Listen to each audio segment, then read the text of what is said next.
Ladies and gentlemen, welcome to Pull It Tomato.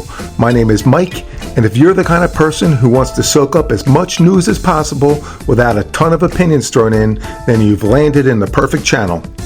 This episode highlights a fiery verbal clash at a congressional hearing between Jasmine Crockett, nicknamed the seriously low IQ individual, and Republican Jim Jordan.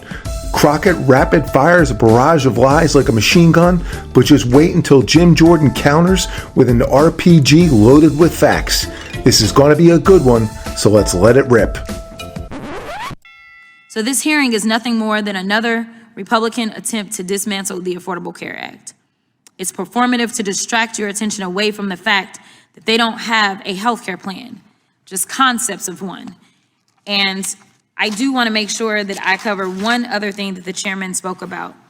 He specifically said that he's concerned about the fraud. He's not giving us numbers, but I can give you some numbers.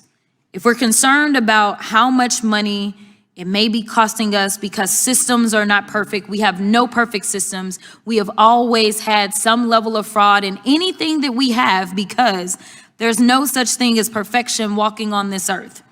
But what I can tell you is that I seriously doubt whatever level of fraud it is that the chairman is speaking of, I seriously doubt that it amounts to the over $200 million that the president is trying to line his pockets with of taxpayer dollars because he feels like he's been aggrieved. I can probably tell you that the $40 billion that he sent to Argentina, I'm sure that that $40 billion is probably an amount that also is a lot larger than the alleged fraud that has taken place.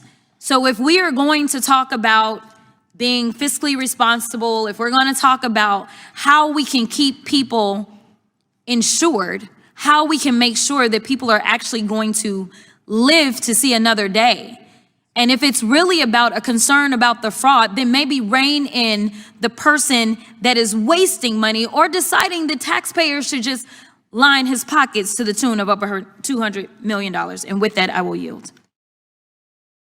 I thank the ranking member. And just to remind everybody, this hearing's about the Affordable Care Act. If you think it's perfect, if you think there's no fraud, if you think the Government Accountability Office is lying, then you should say so. And I hope that everyone on the other side of the aisle has read this report from one end to the other. It is a nonpartisan report. It's not a Republican report. With that, I recognize the chairman of the full committee, Mr. Jordan. Thank you, Mr. Chairman.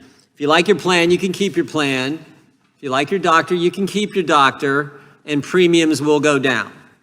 That's what the Democrats told us when they started this thing. They were 0 for 3.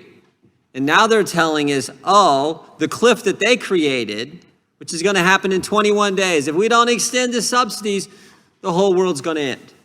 Subsidies increase costs, choice and competition lower costs. Subsidies drive up premiums, choice and competition lower premiums.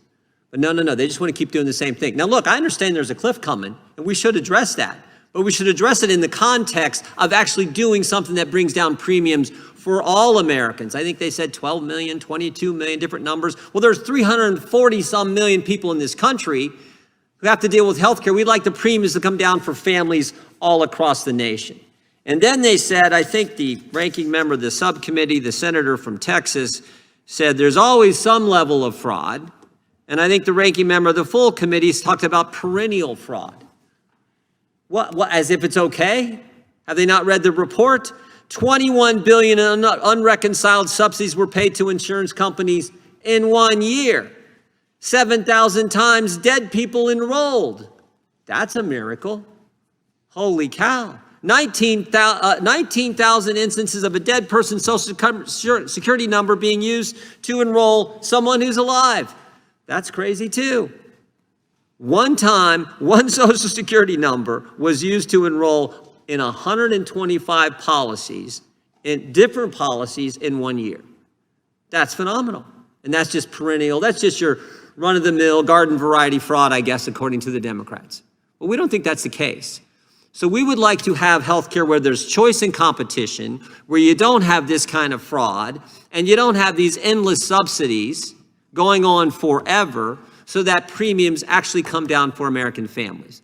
And so I look forward to hearing from our witnesses to talk about those things that will make a difference for the families we all get the privilege of representing. And I yield back. Wow, one Social Security number was enrolled for 125 policies? In this day and age, how is this even possible? If someone tries to use a Social Security number even twice, do you know how easy it is to program a system to flag that number? If you don't know, I'll tell you, it's really easy to do. But there's no accountability, because if there was, they wouldn't be able to steal our tax dollars. It's like anything else in the government system. For every $10 that goes in, only $1 comes out. But everyone, that's going to be a wrap for this video. I really hope you enjoyed the content. If you did, please smash that like button, subscribe, and while you're down there, maybe even leave a comment. I would love to hear what you guys think.